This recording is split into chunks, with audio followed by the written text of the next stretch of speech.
I'd now like to call upon the National Organization of Immigrant and Visible Women, Minority Women of Canada. Thank you very much.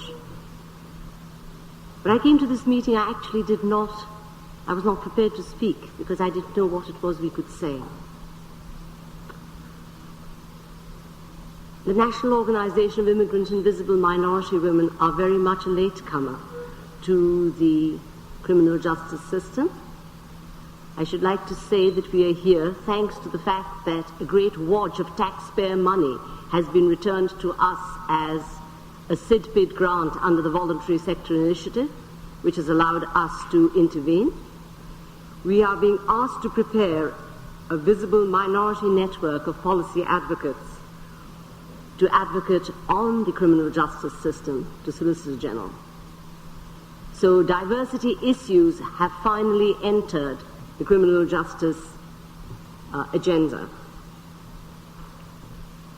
We at Novum are not unaware of the practical, financial and legal issues that must be taken into consideration when running a very minute program for a very minute section of the population. We are 18% of the Canadian population and growing, and visible minority women are 9% of the prison population. Again, I would say that we might be a growth industry in the future. You see, addressing diversity goes much beyond the usual question of give them chili powder with their food and they'll shut right up.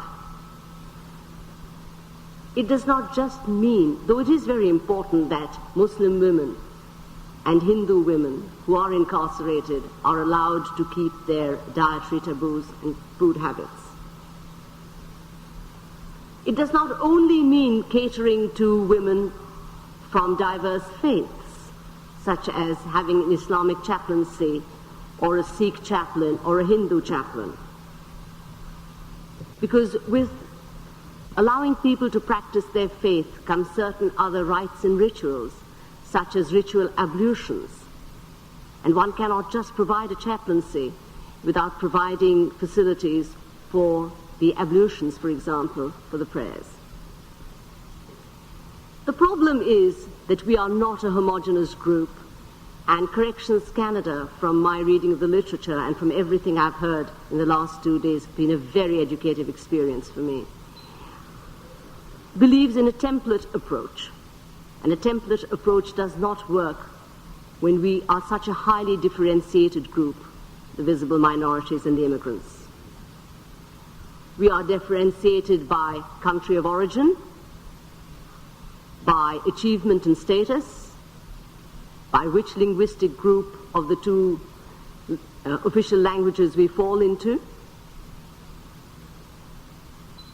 We are also differentiated by whether we were born here and the amount of time that we have spent in this country. So here we are, a very tiny minority and quite fragmented and differentiated. Just to say X amount of women are black does not mean much to us. Are they indigenous blacks from Nova Scotia? Are they Caribbean blacks English-speaking? Are they from Haiti? Just saying Asian doesn't mean much to us. Are they South Asian? Are they Southeast Asian? Were they born here? Were they Sikhs from British Columbia? So I think that this is something that has to be addressed, and addressed very soon. Again, this leads us to question the template approach.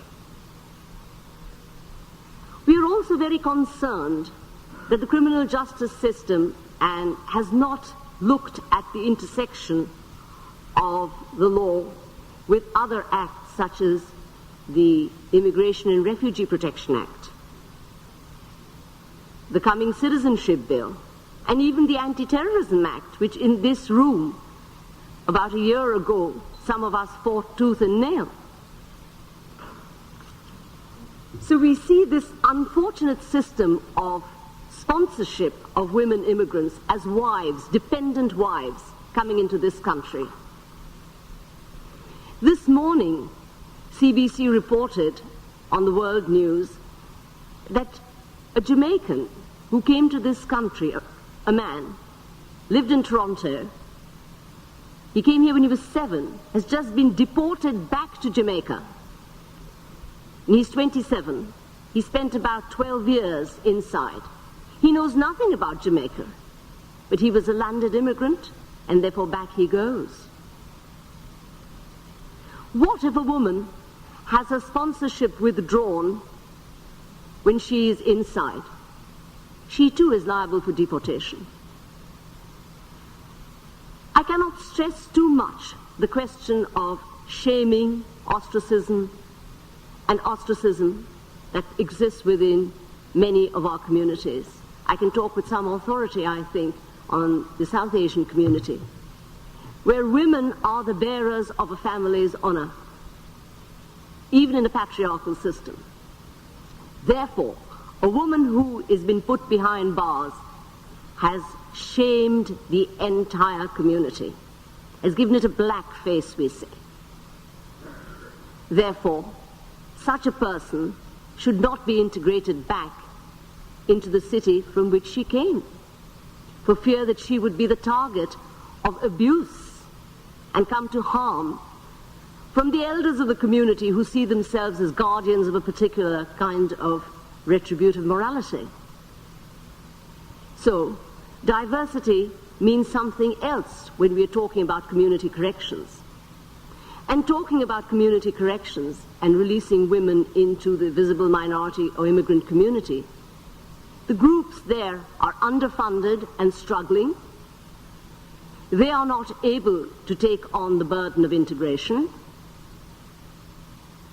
As Jerome Miller admitted, the funds that could have been diverted from the building of prisons, which has become quite an industry, could have been diverted into the community, into more meaningful integration and rehabilitation programs. So, a lot of the things that have been said around the table apply to us. And I'm glad to see that, because we have very much been the voice of one crying in the wilderness. And it's very nice for me to see Vivian Saleh-Hada across the room, because yesterday I was very much the minority's minority in the room. See, we are also very, in another way, very much a victim of the stereotypes within the system. Asians are shrinking violets and black women are stroppy. So when applying the template approach, this takes on a very harmful dimension for us.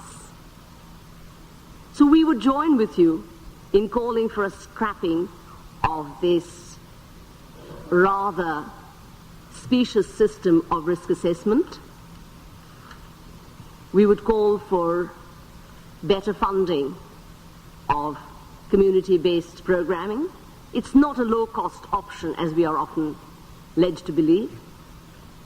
And most of all, I look forward, on behalf of Neuvam and the visible minority community, to be able to work with groups like Sisterhood in making this wodge of dollars that we've received work on behalf of not only the visible minority community, but women who are behind bars. Thank you.